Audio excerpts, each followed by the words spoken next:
C'est l'un des projets les plus excitants à suivre pour la prochaine saison avec le Paris FC en Ligue 1 et Côme en Italie. Sunderland fait son retour en Première Ligue après 8 ans d'absence, un jeune propriétaire très ambitieux, un coach français avec des idées, mais surtout un mercato pleinement lancé avec déjà 90 millions d'euros dépensés sur des joueurs très prometteurs, mais aussi des joueurs capables d'aider Sunderland à se maintenir en Première Ligue, parce qu'il sera là le principal défi pour la saison prochaine, aider les Black Cats à rester en PL. Vous le savez, il y a une certaine malédiction pour les équipes qui montent en Angleterre, qui ne parviennent pas à rester en première division. C'était le cas sur les deux précédentes saisons, mais Sunderland, c'est une équipe qu'on connaît bien, évidemment, avec le documentaire Netflix Sunderland Till I Die, une émission qui suivait les galères de Sunderland. Elles ont été colossales en enchaînant Premier League, Championship et League One en l'espace d'un an, mais Sunderland veut oublier cette période creuse, et c'est sous l'impulsion de Kirill Louis-Dreyfus, le fils de Margarita et Robert Louis-Dreyfus. On parle quand même de quelqu'un qui est devenu propriétaire d'un club professionnel à seulement 22 ans, et avec sa fortune, qui est tout de même colossale, il va prendre les bonnes décisions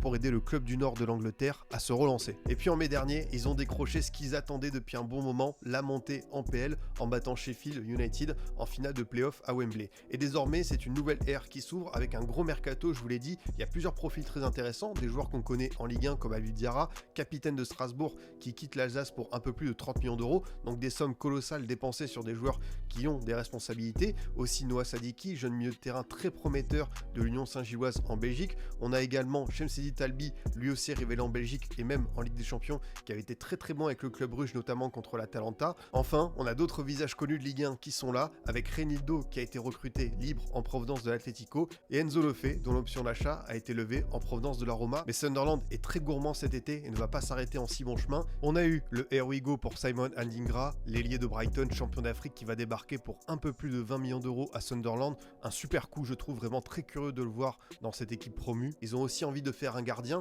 Ils ont tenté Petrovic, le gardien de Chelsea passé par Strasbourg, mais l'affaire n'a pas pu se conclure. Les Black Cats ont en tout cas l'intention de faire venir d'autres joueurs. Surveillez bien ce qu'ils vont pouvoir faire, que ce soit sur le mercato, mais aussi sur le terrain. C'est pour ça qu'il faudra bien regarder ce que Sunderland va faire lors de cette saison 2025-2026. Si cette vidéo t'a plu, n'hésite pas à t'abonner, mettre un like et un commentaire. Et moi, je te dis à très vite pour d'autres contenus foot.